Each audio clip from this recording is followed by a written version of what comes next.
अगर आपने Mintu Pintu horror story part 1 अभी तक नहीं देखी है तो उसे पहले देख लें ताकि आपको ये स्टोरी और अच्छे से समझ में आए। पिछले पार्ट में हमने देखा कि मिंटू और पिंटू अपने घर से दुर्गा पूजा के विजयदशमी के दिन पंडाल घूमने निकलते हैं और एक सुनसान इलाके में पहुंच जाते हैं जहां उन्हें एक खतरनाक कुत्ता और एक दैत्याकार आदमी दिखाई देता है जो उनकी ही तरफ बढ़ रहा होता है। वह आदमी उनके नजदीक पहुंच जाता है। मिंटू और पिंटू को लगता है कि उनका अंतिम समय आ चुका है और उनके बचने का अब कोई रास्ता नहीं है। दोनों अपनी आंखें बंद कर भगवान को याद करने लगते हैं। इधर वो खतरनाक राक्षस इन दोनों के नजदीक पहुंच जाता है और अपना अस्त्र निकाल लेता है।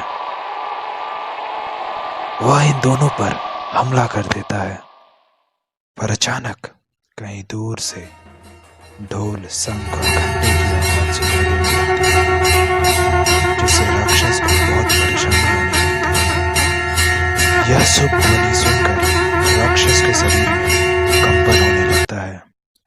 उसे ऐसा लगता है जैसे उसका सर फट रहा हो और वह गायब हो जाता है और मिंटू पिंटू बाल बाल बच जाते हैं। मिंटू, हम लोग बच गए और अभी जिंदा हैं। मुझे तो विश्वास ही नहीं हो रहा। हाँ, मुझे तो लगा था कि आज इस प्लेनेट पे हमारा आखिरी दिन होगा।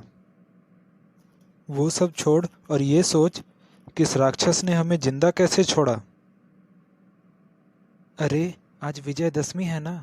विजयदशमी के दिन वो देखो, माता की मूर्ति विसर्जन के लिए जा रही है। उसी की पॉजिटिव एनर्जी से राक्षस की नेगेटिव शक्ति का अंत हुआ है। ओह, चल अब जल्दी घर चल। मिंटू और पिंटू सुरक्षित अपने घर चले आते हैं, पर वो दोनों उस हादसे को सालों तक भूल नहीं पाते हैं। 12 साल बाद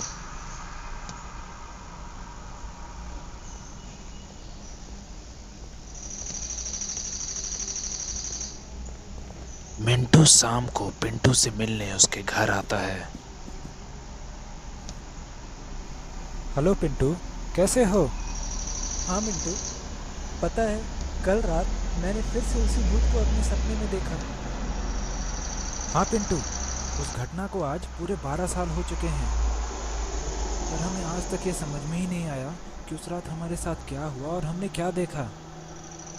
अगर मैं अकेला होता तो सोचता कि ये मेरा भ्रम हो सकता है, पर हम दोनों एक साथ थे और हम दोनों को एक जैसा भ्रम एक साथ नहीं हो सकता। हाँ मिंटू, हमें वहाँ जाकर एक बार तो ज़रूर देखना चाहिए कि वहाँ ऐसा है क्या। लेकिन पिंटू, वहाँ केवल हम दोनों का जाना ही ठीक नहीं होगा। हमें अपने साथ तांत्रिक बाबा को भी ले चलना चाहिए।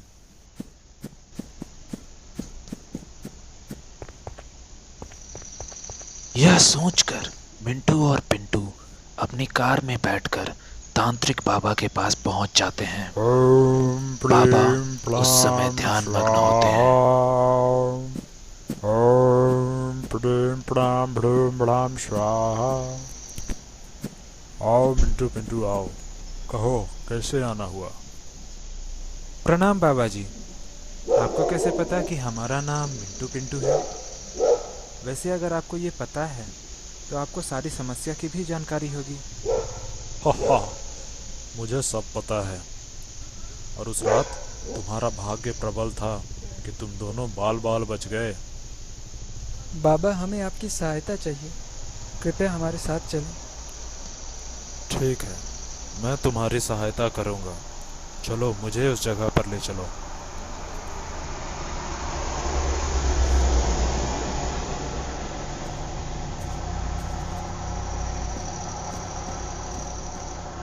मिंटू और पिंटू बाबा को उसी जगह पर ले चलते हैं। वह एक पुराना कब्रिस्तान था।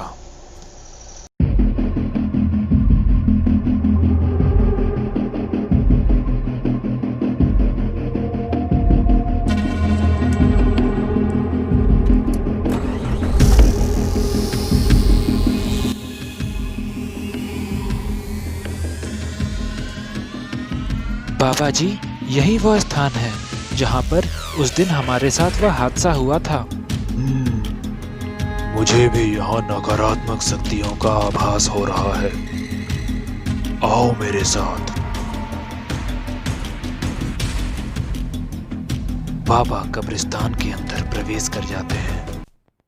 मिंटू और पिंटू भी बाबा के पीछे दबे पांव कब्रिस्तान में प्रवेश करते हैं।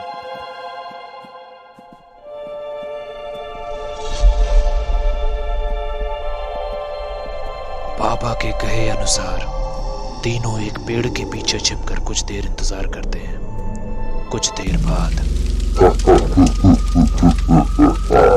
मुझे भूख लगी है, मुझे इंसान की इम्यूनिटी खानी है। मुझे छोड़ दो, मुझे जाने दो।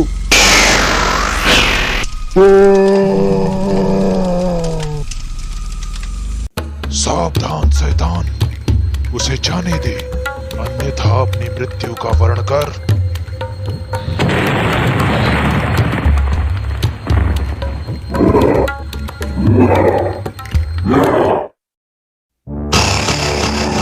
बाबा अपनी शक्ति से तुरंत ही उस नए शैतान का खात्मा कर देते हैं।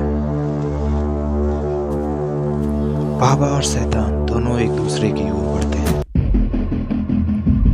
उन दोनों में घमासान युद्ध शुरू हो जाता है, जिसमें शैतान बाबा पर भारी पड़ता है, पर बाबा शैतान पर प्रहार करते रहते हैं।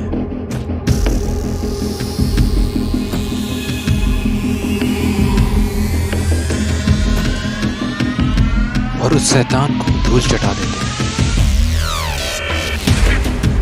खुद को हारता देख शैतान चुपके से एक जहरीला खंजर निकाल लेता है।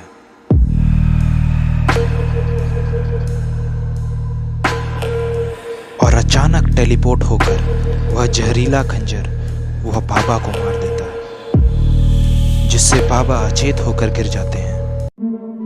पर गिरते समय बाबा के हाथ से शक्ति किरणें निकलती हैं, जिससे मिंटू पिंटू भी निडर होकर शैतान का सामना करने चले आते हैं। बाबा की कृपा से मिंटू शैतान को धूल चटा देता है।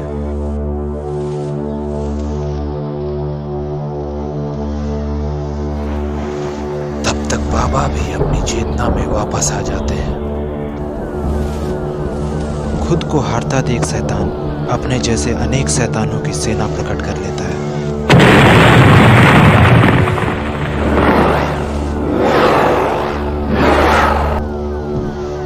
जिसे बाबा अपनी यौगिक शक्ति से पल भर में समाप्त कर देते हैं और अब उस शैतान को भी नर्क का रास्ता दिखा देते हैं। यह देखते ही मिंटू पिंटू खुशी से एक दूसरे के गले मिलते हैं और बाबा जी भी राहत की सांस लेते हैं।